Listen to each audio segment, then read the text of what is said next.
సంవత్సరాల తరబడి ఎన్ని మందులు వాడినా మీ మోకాల నొప్పులు తగ్గట్లేదా? ప్రాణ పెయిన్ క్లినిక్ లో అత్యాధునిక చికిత్స.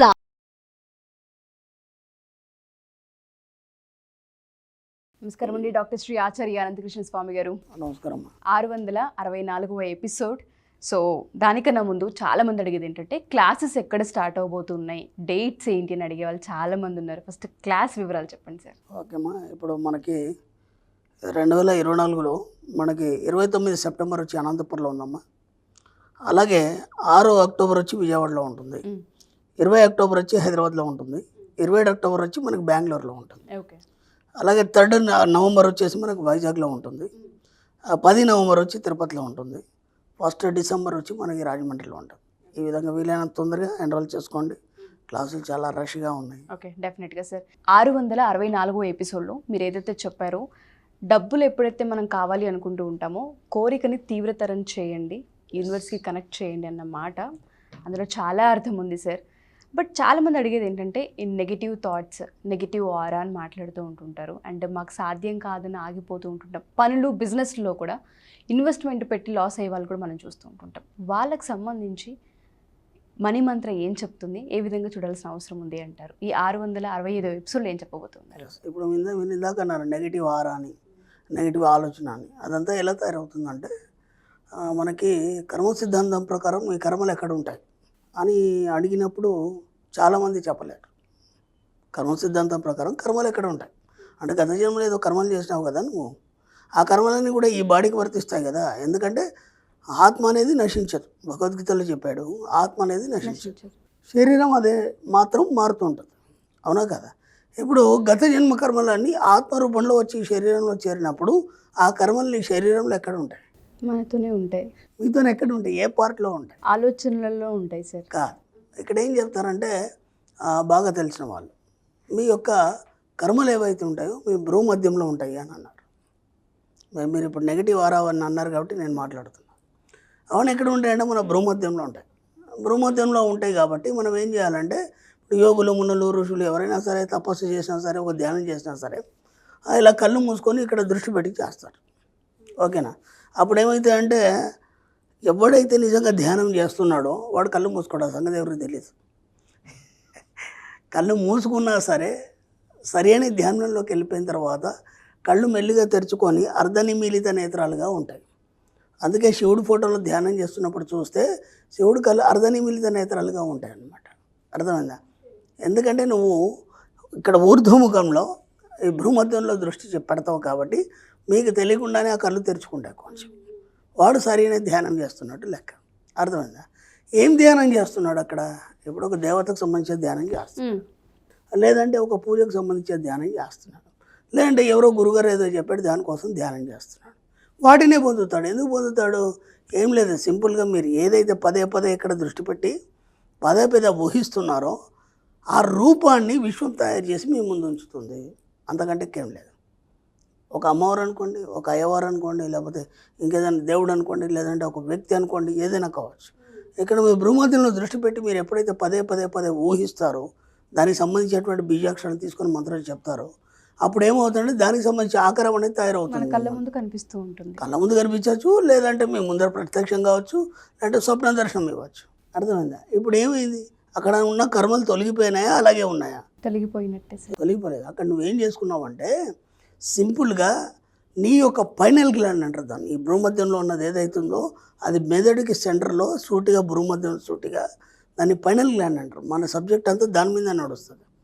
అది ఎన్ని గొప్ప పనులు చేస్తుంది, నీకేమేమి ఇస్తుంది. ఒకసారి గూగుల్కి వెళ్ళి what is the final gland, దాని పని ఏంటి, అది ఏం చేస్తుంది, అవన్నీ మీరు ఒకసారి సెర్చ్ చేయండి. నేను ఊరికే చెప్పడం కాదు, క్లాస్లో వినడం కాదు.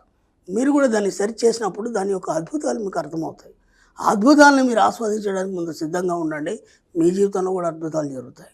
దాన్ని పూర్తిగా మార్చేయండి. దాంట్లో ఉన్నటువంటి ప్రోగ్రామ్ ఏదైతుందో గత జన్మల నుంచి వచ్చిన ప్రోగ్రాము దాన్ని మార్చేయండి. దాన్నే కర్మలు తీసేయడం అంటాం. ఇక్కడ ఏం చేస్తున్నాడు వీడు కావాల్సిందని పొందడానికి భూమధ్యంలో దృష్టి పెట్టి వాళ్ళు పదే పదే చెప్పినప్పుడు పైనల్ గ్లాండ్ యాక్టివేట్, అది విశ్వం ద్వారా వీడికి కావాల్సిన కోరికలను తీరుస్తుంది. సింపుల్. అది ఆయన భక్తి రూపంలో చూశాడు, లేదంటే ఇంకేదో రూపంలో చూశాడు, ధ్యాన రూపంలో చూశాడు.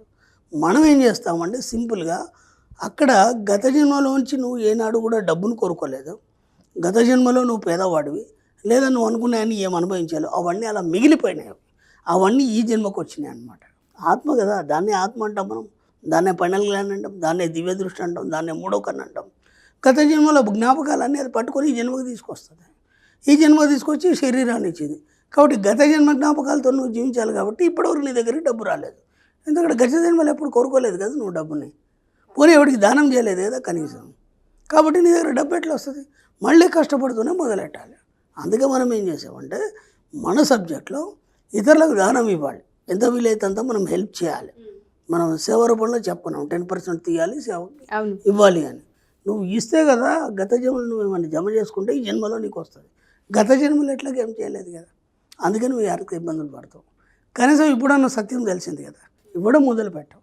నువ్వు ఎంత ఇస్తే అంత వస్తుంది. ఎందుకంటే అది రూల్, అది విశ్వం యొక్క రూల్. అది నువ్వు ఎంత ఇస్తే అంత వస్తుంది. ఇప్పుడు ఏం చేస్తాం మనం అంటే మన సబ్ కాన్షియస్ మైండ్లో ఏదైతే పైనల్ గ్లాండ్ ఉందో ఇదే భూమధ్యంలో దృష్టి పెట్టేసి మనం జస్ట్ ఏం చేస్తామంటే మనం మెడిటేషన్లో డబ్బు సంపద ఐశ్వర్యం అని చెప్తాం. డబ్బుకు సంబంధించిన ఆలోచనల్ని పదే పదే పదే చొప్పించడం వల్ల ఏమవుతుందంటే అక్కడ ఉన్నటువంటి గత జన్మలో జ్ఞాపకాలు నెగిటివ్స్ ఏవైతున్నాయో, నెగిటివ్ ఆరా అన్నారు కదా, అవన్నీ కూడా అక్కడి నుంచి తొలగిపోతాయి. తొలగిపోయి కేవలం పాజిటివ్ మైండ్, అలాగే పాజిటివ్ సంబంధించినటువంటి డబ్బు సంపద ఐశ్వర్యం అంటే పాజిటివ్ కదా, అవన్నీ అక్కడ నిండుతాయి. అలా నిండడం వల్ల ఏమవుతుంది, ఆ పైనల్ గ్లాండ్ దాన్ని స్వీకరించి మీ జీవితంలో డబ్బు సంపద ఐశ్వర్యం ఇవ్వడం జరుగుతుంది. ఇది టెక్నిక్ అంతే, అంతకంటే ఏం లేదు.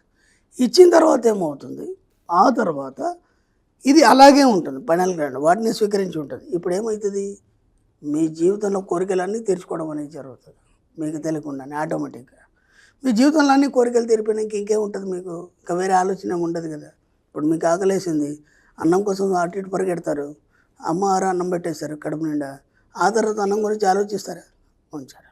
ఈ లేనివాడే లేని దానికోసం ఆలోచిస్తాడు. ఇప్పుడు మనకు డబ్బు లేదు, డబ్బు గురించి ఆలోచించాలి, దాన్ని ఎలా సంపాదించుకోవాలి. జస్ట్ నేను పైనల్ గ్లాండ్లో ప్రోగ్రామ్ని మార్చి మళ్ళీ ఇంకోటి కూడా చెప్తున్నాను. ఎవరో గురుగారు మిమ్మల్ని యాక్టివేట్ చేస్తాడు, వాడేదో చేస్తాడు, వీడేదో చేస్తాడు అని చెప్పేసి అనవసరంగా డబ్బులు పెట్టి మోసపోకండి. ఎవరు ఏది యాక్టివేట్ చేయరో మీ గ్లాండ్స్ అన్నీ నిరంతరం యాక్టివేట్ అయ్యే ఉంటాయి. ఎందుకంటే మీ యొక్క కదలికల వల్ల అవి ఎప్పుడు యాక్టివేట్ అవుతూనే ఉంటాయి.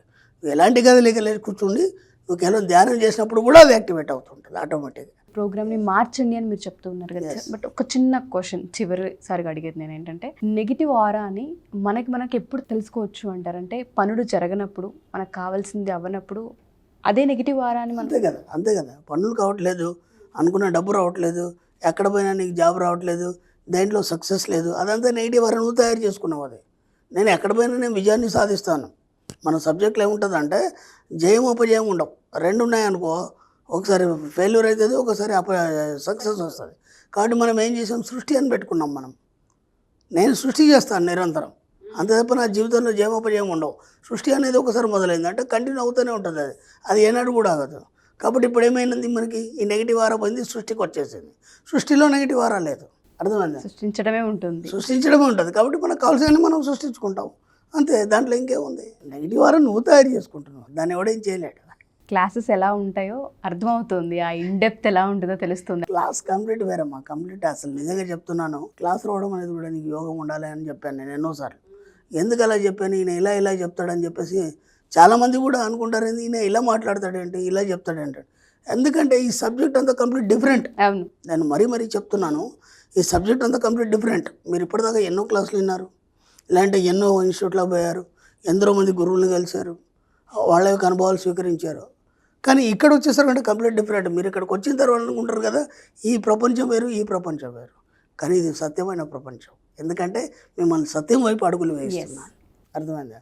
దీంట్లో ఎలాంటి అతిశయోక్తులు లేవు, ఎలాంటి మీకు మూఢనమ్మకాలు చాదస్తాలు లేవు, ఎక్కడ మీకు ఇంకా డబ్బు ఖర్చు పెట్టేయడం కానీ అదని ఇదని చెప్పడం లేదు. మిమ్మల్ని మీరు ఉన్నతులుగా చేసుకోవడం, మీలో ఉన్నటువంటి అనంతమైన శక్తిని మీరు రైట్ చేసుకోవాలి.